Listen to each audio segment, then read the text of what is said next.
तो हेलो दोस्तों, कैसे हो आप सब लोग। तो आज कालू को फाइनली अपने न्यू शोरूम के लिए जगह मिल चुकी है। तो आज कालू को अपने न्यू शोरूम के लिए जगह देखने जाना है और अपनी फ्रॉक्स को भी रिपेयर कराने जाना है। तो बिना किसी देरी के हम लोग ने बुला लिया है ट्रक वाले भैया को, और ट्रक वाले भैया भी हम लोग के पास आ चुके हैं। तो अब कालू ट्रक वाले भैया के पास जाकर उनसे बता देता है कि आप वहाँ कीचड़ के खेत की तरफ चले जाइए, क्योंकि वहाँ पे थोड़ी ढलान है और उसी ढलान से हम गाड़ी चढ़ा पाएंगे, क्योंकि यहाँ पे ऐसा कोई ढलान वाला एरिया नहीं है। तो कालू की बात सुनकर ट्रक वाले भैया अपने ट्रक को कीचड़ के खेत की तरफ ले जाते हैं और ले जाके वहाँ पे उसको अच्छे से सेट कर देते हैं, जिससे कि गाड़ी आराम से चढ़ पाए।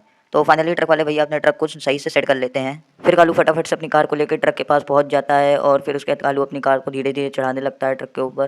फिर फाइनली कालू ने अपनी कार को ट्रक पे चढ़ा दिया है और फिर ट्रक वाले भैया डाला बंद करके अपने ट्रक को कीचड़ के खेत से बाहर निकालने लगते हैं। फिर कालू ट्रक वाले भैया के साथ निकल जाता है फटाफट से गैराज की तरफ। तो फाइनली ट्रक वाले भैया गाड़ी को लेकर गैराज की तरफ पहुंच जाते हैं और फिर गैराज में पहुंचने के बाद कालू भी पीछे से आ जाता है गैराज पे।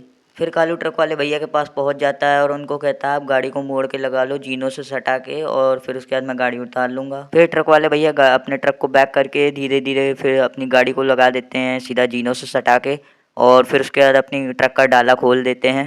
फिर कालू धीरे धीरे करके अपनी गाड़ी को नीचे उतार देता है और फिर गैराज में लगा देता है ठीक से सेट करके।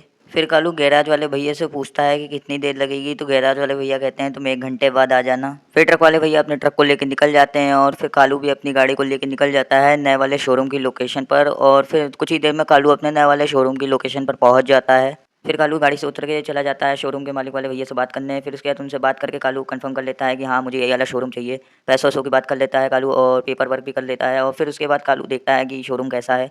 तो कालू अंदर से देखता है काफ़ी बड़ा शोरूम था, अंदर भी काफ़ी स्पेस थी। तो कालू उसी शोरूम को फाइनल कर देता है। तो फिर थोड़ी देर बाद कालू अपनी कार में बैठ के निकल जाता है गैराज की तरफ, क्योंकि मैकेनिक वाले भैया ने हम लोग को कहा था कि तुम 1 घंटे बाद आ जाना, फिर तुम्हें तुम्हारी कार मिल जाएगी। तो अब हम लोग फाइनली अपने गैराज पहुंच चुके हैं। तो अब चलो अंदर चल के देखते हैं कि कार कैसी बनाई है भैया ने। तो फिर कालू गाड़ी को देखने लगता है। चारों टायर बिल्कुल मस्त न्यू एलॉय व्हील डले हुए थे और पूरा गाड़ी का न्यू पेंट हुआ हुआ था, और आगे भी बढ़िया हेडलाइट लग गई थी। तो कालू को बहुत बढ़िया लगती है गाड़ी। फिर कालू अपनी बुआ के लड़के को बुला लेता है और उसको सारी बात बता देता है कि हमें गाड़ी सीधा अपने घर पे लेके जानी है, तो तुम इसको चला के जाओगे। फिर बुआ का लड़का न्यू गाड़ी देख के नाचने लगता है, बहुत खुश हो जाता है। फिर कालू की बुआ का लड़का गाड़ी को गैराज से निकालता है और लेके फटाफट से निकल जाता है घर की तरफ, और फिर कालू भी निकल जाता है अपनी कार को लेकर घर की तरफ। फिर कालू की बुआ का लड़का कार को लेकर घर पहुंच जाता है और कार को घर के अंदर पार्किंग में लगा देता है।